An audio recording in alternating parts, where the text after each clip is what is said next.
اعوذ باللہ من الشیطان الرجیم، بسم اللہ الرحمن الرحیم۔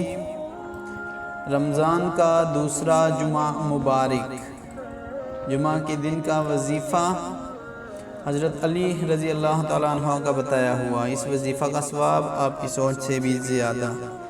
اس سے پہلے دوستو، اگر آپ نے میرے اس چینل کو سبسکرائب نہیں کیا تو اس چینل کو سبسکرائب کریں، ساتھ لگے گھنٹی کے بٹن کو دبا دیں تاکہ میری تمام ویڈیوز آپ کو بر وقت مل سکیں۔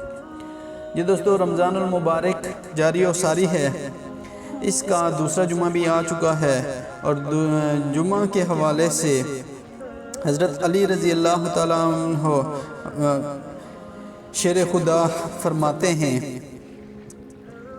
کہ جو کوئی سال بھر میں، یعنی کہ رمضان کے لیے نہیں، سال بھر میں جب کبھی بھی جمعہ کے روز نماز جمعہ سے قبل 3 بار سورہ قدر پڑھتا ہے، اللہ عز و جل اس روز کے تمام نماز پڑھنے والوں کی تعداد کے برابر نیکیاں لکھتا ہے۔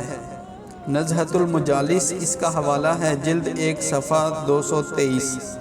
یہ دوستو، رمضان المبارک یا اس کے علاوہ جمعہ کے دن نماز جمعہ سے قبل 3 بار سورہ قدر انا انزلناہ فی لیلۃ القدر جو 3 مرتبہ پڑھتا ہے، اسے اس دن کے تمام جمعہ پڑھنے والوں کے نماز پڑھنے والوں کے تعداد کے برابر نیکیاں ملتی ہیں۔ امید ہے دوستو آپ کو یہ ویڈیو پسند آئی ہوگی۔ اس قسم کی اور بھی اچھی ویڈیوز کو دیکھنے کے لیے میرے اس چینل کو سبسکرائب کریں۔